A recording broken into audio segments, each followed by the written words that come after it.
मेरे किसान भाइयों, आज हम आपको मिलाते हैं जो किसान भाई वर्मिंग कंपोस्ट खाद बना रहे हैं, उनसे आपको सीधे मिलाते हैं। 25 लाख की नौकरी का पैकेज छोड़कर किसान भाइयों की सेवा में समर्पित हो गए हमारे जो किसान भाई।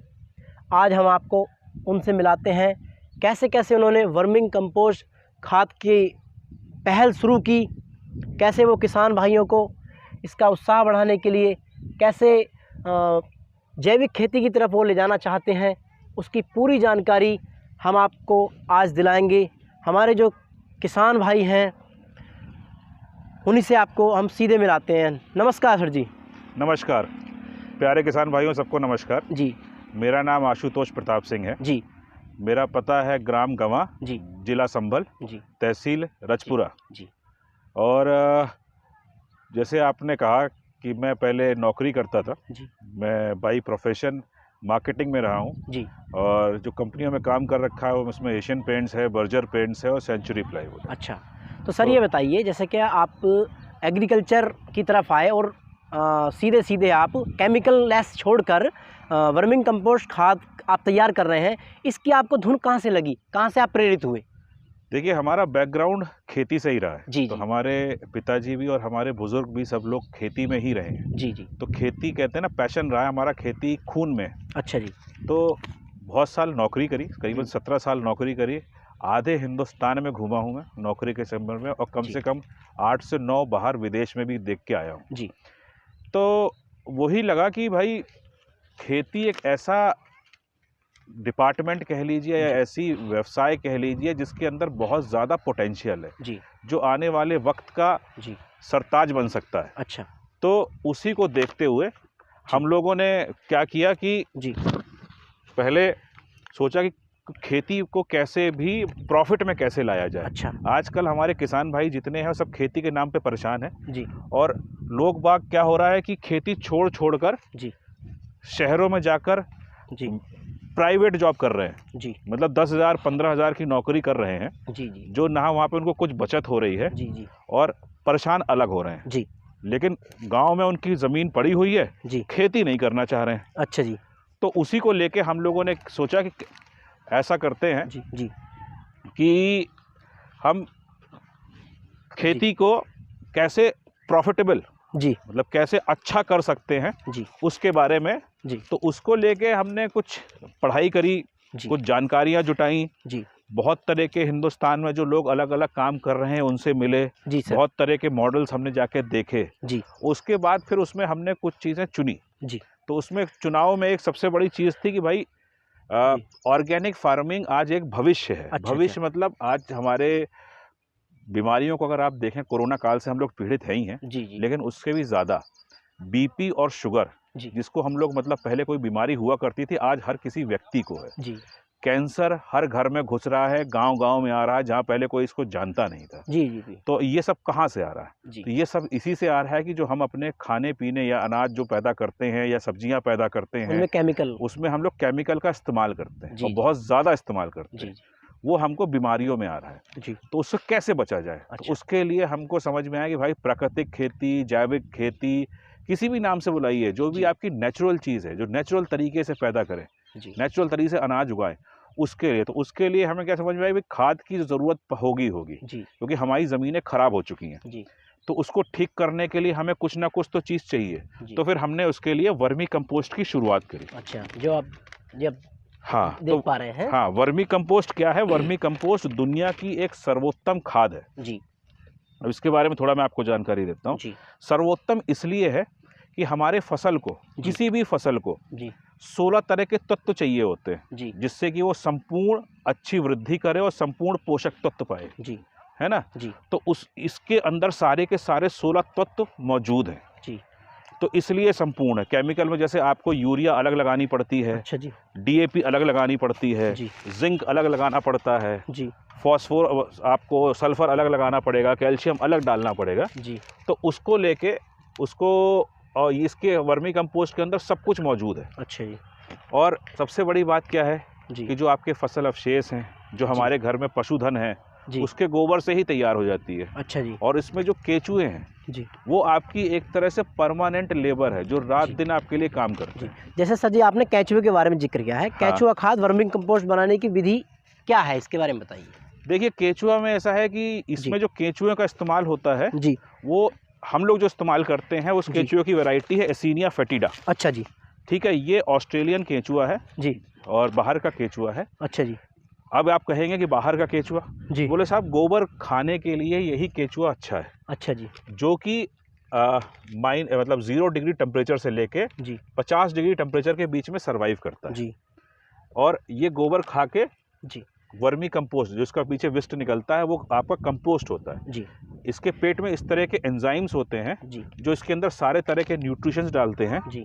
ठीक है, जी। आइए चलिए मैं पहले आपको थोड़ा सा केचुआ दिखाता हूँ। अच्छा जी, केचुए के बारे में तो सर जी आप जैसे कि केचुआ दिखा रहे हैं, हाँ। तो अगला मैं प्रश्न आपसे करता हूँ, हाँ। गोबर खाद में व वर्मी कंपोस्ट खाद में क्या अंतर है? देखिए ये केचुआ है। अच्छा जी। हाँ, इसको धूप पसंद नहीं होती है। अच्छा। इसलिए उछल रहा है। इसको जमीन मत के छोड़ दो। कितने अंदर रहता है लगभग ये जमीन कैसे ये आता है देखिए ये ना जमीन के ऊपरी वाले केचुए होते हैं। अच्छा जी। ये मिट्टी में नहीं रहते, ये गोबर अच्छा। में ही रहते हैं। अच्छा। इसलिए गोबर के लिए इनको हमने रखा हुआ है। जी।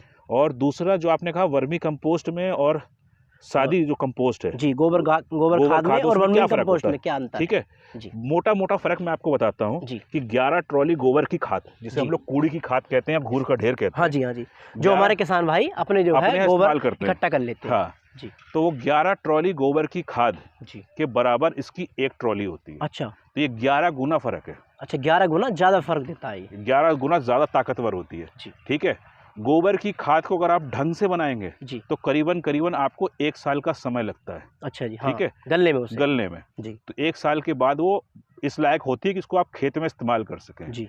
ये खाद आपको 2 महीने के अंदर तैयार हो जाती है। अच्छा, जैसे सर जी आपने बताया 2 महीने में तैयार होती है, वर्मिंग कंपोस्ट खाद कितने दिन में तैयार हो जाती है और उसके क्या है प्रयोग करने की क्या क्या विधियाँ हैं? उसकी प्रयोग करने की विधि ऐसी है जैसे भी आप खाद का इस्तेमाल करते हैं। जी। आप आखिरी जुताई के समय डाल सकते हैं। जी। अब जैसे हमारा क्षेत्र है गन्ने का क्षेत्र है। जी। गन्ने में या तो हम रेजर खींचते हैं या ट्रेंच खींचते हैं। तो जब हम कूड़ खोल रहे हैं जी। तो आप जब बुवाई कर रहे हैं आप उस टाइम पे भी उसमें डाल सकते हैं। जी।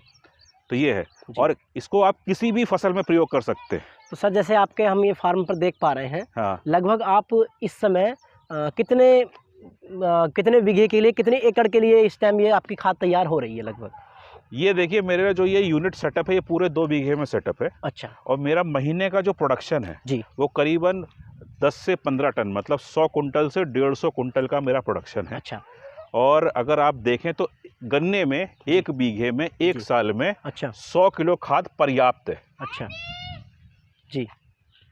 तो सर जी ये बताइए, जैसे क्या हमारे किसान भाई जी आपसे संपर्क करें और जैविक खेती के बारे में जानकारी लें और इसके खाद को आप उपलब्ध करा सकते हैं, इसके बारे में जानकारी दीजिए। बिल्कुल, हम हर इतवार को, हाँ, हर रविवार को हम यहाँ पे हम एक तरह से कह लीजिए कि जो भी किसान भाई आते हैं जी उनको हम फ्री में सिखाते हैं। अच्छा, है ना। तो सर ये कच्चा है इस समय, इसे तैयार चल रही है इसकी तैयारी? ये इसकी तैयारी चल रही है जी। अभी कच्चा गोबर यहाँ पे डाल दिया गया है। अच्छा जी। अच्छा। और इधर आप देख रहे होंगे दूसरा पक्का गोबर पड़ा हुआ है। ये अच्छा लग रहा है इसमें। हाँ, ये पक्का कुछ तैयार हो गया है। हाँ, तो ये तैयार एक तरह से कह लीजिए दिख रहा है आपको, ये कच्चा है। तो क्या जब हम इसको तैयार करके उतारते रहेंगे तो जो केचुए इसके अंदर है ये उनका भोजन है। अच्छा तो ये इसमें खा के जब इसका भोजन यहाँ पे खत्म हो जाएगा तो स्वतः ही इस वाले गोबर में आ जाएंगे। अच्छा, तो सर आप जानकारी दे रहे थे कि जो बाहर से आपसे संपर्क करना चाहे, हाँ, जो संपर्क करना चाहे खाद के बारे में भी। अच्छा। तो हम हर रविवार को यहाँ पे किसान भाइयों को सुबह 10 बजे से लेकर दोपहर में 2 बजे तक के लिए आके आप सीख सकते हैं कैसे बनाई जाए और कैसे क्या करा जाए। जो किसान भाई आने का इच्छुक होगा और आपसे जानकारी का इच्छुक होगा उसका पूरा पता बताइए, उसे कैसे कैसे आएगा और अपना मोबाइल नंबर भी दीजिए। जो किसान भाई यहाँ आना चाहते हैं तो ये जो जगह है ये संभल में आती है जी। तहसील गुन्नौर है, ब्लॉक रजपुरा है जी। और पास में सबसे बड़ा टाउन है वह, उसका नाम है अनूप शहर। तो अगर आप दिल्ली से आ रहे हैं तो आप अनूप शहर आ जाइए। अनूप शहर से 12 किलोमीटर पे है। और आप संभल मुरादाबाद इस साइड से आ रहे हैं तो संभल से 28 किलोमीटर है जी। सर ये बताइए, और मेरा मोबाइल नंबर है, मोबाइल नंबर बता दीजिए। 99 जी 71 जी 50 जी 6594। अच्छा, सर ये बताइए वर्मिंग कंपोस्ट खाद में केचुए का क्या रोल होता है इसमें? देखिए क्या है ना कि वर्मी कंपोस्ट जो है, वर्म्स का जो नाम है वो केचुआ ही होता है। अच्छा जी।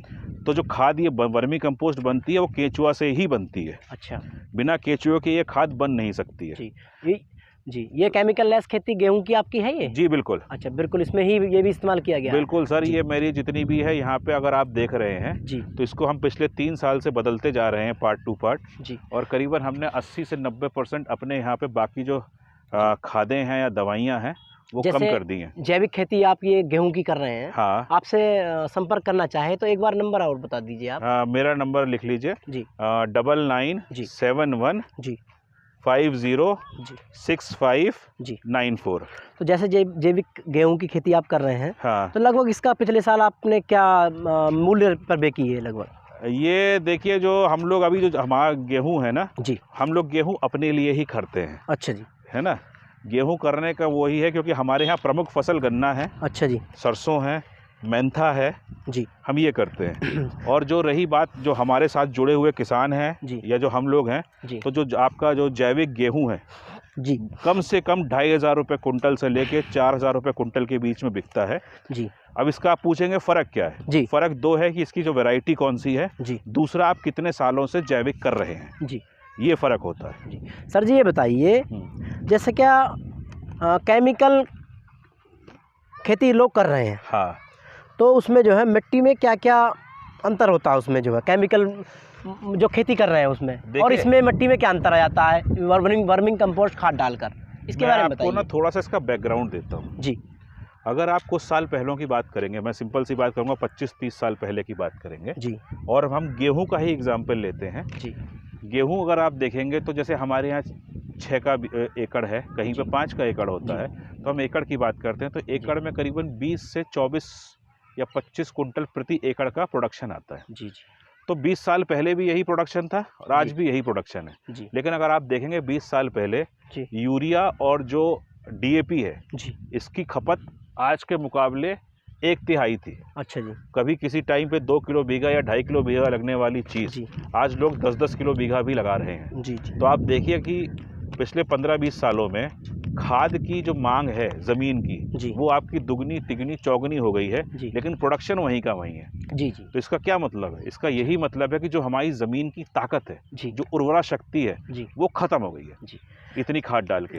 तो जो वर्मी कंपोस्ट है, वर्मी कंपोस्ट का सबसे बड़ा फ़ायदा ये है कि ये आपकी ज़मीन की उर्वरा शक्ति, जो हम कहते हैं सिंपल सी भाषा में ज़मीन को ताकत, इनोवेटिव पावर, हाँ, इम्यून पावर, जो आज हम कोरोना काल में लोग कहते हैं ना कि जिसकी अच्छी इम्यून पावर होगी वही बचता कोरोना से। तो ज़मीन की इम्यून पावर बढ़ाने के लिए सिर्फ और सिर्फ वर्मी कंपोस्ट ही एक साधन है या गोबर की खाद साधन है। सर जी ये बताइए, वर्मिंग कंपोस्ट खाद डालने से खेत की बीमारियों मतलब फसल की बीमारियों पर क्या क्या प्रभाव पड़ता है? देखिए, मैंने कहा ना ये इम्यून सिस्टम है। अच्छा। अब आपको एक छोटा सा एग्जांपल देता हूँ। चलो कभी कभी क्या होता है ना, जैसे बरसात के टाइम पे या किसी भी टाइम पे बुखार फैलता है जी, तो हो सकता है एक घर में 6-7 लोग हैं जी, उसमें से 2-3 को बुखार आ जाता है, 2-3 को नहीं आता है जी जी, ठीक है, एक जैसा खा पी रहे हैं, एक ही इन्वायरमेंट में रह रहे हैं। ऐसा क्यों? क्योंकि उनकी जो जिनको नहीं होता है उनका इम्यून पावर अच्छा होता है जी। तो वही चीज़ लागू आपकी ज़मीन और आपकी फसल में भी होती है। अच्छा जी। अगर आपकी फसल और आपकी ज़मीन तगड़ी है, ताकत है, उसको सारी चीज़ें संपूर्ण मात्रा में मिल रही हैं, तो उसमें बीमारी या कीड़े कम आएंगे या ना आएंगे। लेकिन अगर आपकी फसल कमज़ोर है और उसकी क्षमता कम है तो उसमें कीड़े और उसमें बीमारियां दौड़ दौड़ के आएंगी। अच्छा जी। सर जी बताइए, वर्मिंग कंपोस्ट डालने से फसल पर पानी का क्या प्रभाव पड़ता है? देखिए जैसे क्या नमी खेत में रहती है या मतलब कुछ कैसे हो जाता है? नमी की स्थिति बताइए। ऐसा है, जो वर्मी कंपोस्ट की एक खासियत है इसकी पानी होल्डिंग करने या पानी ग्रहण करने की क्षमता। जैसे कि रसायन मान के चलो रसायन खाद डाल रहे हैं तो उसमें जो है पानी एकदम धरती एकदम पानी मांगती है। देखिए, दो चीज़ें समझिएगा जी। रसायन खाद डालने के लिए मैं किसानों से एक बात कहूँगा जी, कि किसानों ने कभी ये चीज़ सोचा नहीं होगा जी, कि अगर हम डीएपी का कट्टा उठा रहे हैं या यूरिया का कट्टा उठा रहे हैं जी, उसमें वो कट्टा पढ़ेंगे तो उसमें ये लिखा होता है कि साहब 46% नाइट्रोजन जी या 46% फॉस्फोरस जी। तो भाई साहब उस कट्टे में मतलब 46% का मतलब हो गया जी, कि जो आपका 50 किलो का कट्टा है जी, उसमें 23 किलो तो आपकी डीएपी हो गई, मतलब फॉस्फोरस हो गया जी जी, बाकी की 27 किलो क्या है जी। तो जो बाकी का 27 किलो है वो उसको कंबाइन करने का सॉल्ट होता है। अच्छा वो सॉल्ट इतने सालों से ज़मीन में पड़ते पड़ते तो जो उसकी पानी पीने की क्षमता है उसको ख़त्म कर चुका है जी। दूसरी बात, उस सॉल्ट ने आपके ज़मीन के केंचुओं को ज़मीन के अंदर कर दिया है। अच्छा। तो जो केंचुए पहले ऊपर आके ज़मीन में छेद करके उसको पोरस करते थे जी जी, ठीक है, जो जिससे पानी अंदर बैठता था, वो क्षमता कम हो गई है जी। तो इसलिए जो आप कह रहे हो ना कि हमको हर 7वें दिन पानी का सूख हो जाती है, हाँ बिल्कुल, तो ये कहानी है। अब जब आप वर्मी कंपोस्ट डालते हैं तो वर्मी कंपोस्ट अपने आप में पानी को, आप एक बात समझिए कि जो एक दाना है वर्मी कंपोस्ट का वो करीबन अपने बराबर ही पानी को रोक लेता है। अच्छा जी। तो नमी को बराबर रख लेता है, तो वो आपके पेड़ों को और फसलों को मिलता रहता है जी। सर एक प्रश्न और चाहूँगा मैं, जैसे किसान वर्मिंग कंपोस्ट खाद अपने आप बनाना चाहे तो केंचुओं की व्यवस्था कहाँ से होगी, उसके कहाँ से खरीदेगा वो? हम चाहते हैं कि हर किसान अपने घर में एक वर्मी कंपोस्ट यूनिट डाल ले। अच्छा। क्योंकि हर किसान के पास 1 या 2 जानवर होते ही होते हैं जी जी। और केंचुओं की व्यवस्था रही तो केंचुओं की व्यवस्था उसको हम करा के दे देंगे। अच्छा अच्छा। हमारे पास से आके वो केंचुआ ले जाएं जी, ठीक है, हम उनको सिखाएंगे भी फ्री में और उनको सब कुछ बताएंगे और हमारे फ़ोन पे वो बात करके समय समय पर जो भी उसको कोई समस्या आ रही है, कुछ भी आ रही है, उसके बारे में हम उनको फ्री में जानकारी भी देंगे। अच्छा अच्छा जी। तो सर ये बताइए वर्मिंग कंपोस्ट खाद में बनाने में क्या क्या सावधानियां हैं? वर्मी कंपोस्ट बनाने में देखिए 2 तरह की सावधानियां रखनी पड़ती हैं। पहली सावधानी ये है कि जो गोबर का आप इस्तेमाल कर रहे हैं जी, वो गोबर करीबन 15 से 20 दिन पुराना हो जी। उसका मतलब ये होता है गोबर ठंडा हो जाए। अच्छा। जो उसके अंदर मीथेन गैस है वो बाहर निकल जाए। अच्छा जी। जो गर्मी और मीथेन गैस है वो केंचुए की दुश्मन है। अच्छा। भाई केंचुए बहुत नाजुक प्राणी होता है। अच्छा जी। तो उसको पुराना हमारा किसान भाइयों का मित्र भी होता है, सबसे बड़ा मित्र है, इससे बड़ा ट्रैक्टर कोई नहीं है। अच्छा जी, ठीक है। सबसे बड़ी खासियत केंचुए क्या होती है ना जी, ये जमीन से रात में ऊपर आता है जी, मिट्टी खाता हुआ ऊपर आता है और जो ये खा के निकालता है ना, उससे बढ़िया डीएपी दुनिया में कोई सी नहीं है। जैसे सर जी आपने ये जो है वर्मिंग कंपोस्ट खाद का जो शेड आपने तैयार किया है, हाँ। जैसे आपके हम ये बल्ले देख पा रहे हैं, हाँ। बांस के बल्ले हैं और लोहे के भी इसमें है कुछ, हाँ। तो ये बताइए सर्दियों में इसकी शेड की सुरक्षा आप कैसे कैसे करते हैं? कुछ इसमें खतरा रहता है केंचुओं को सर्दी ज़्यादा लगने से? देखिए ये जो मैं आपको शेड की परिभाषा बताता हूँ, जो हमारी सरकारी तंत्र है या और भी जो लोग करते हैं वो लोग कहते हैं भाई ये पक्का फर्श हो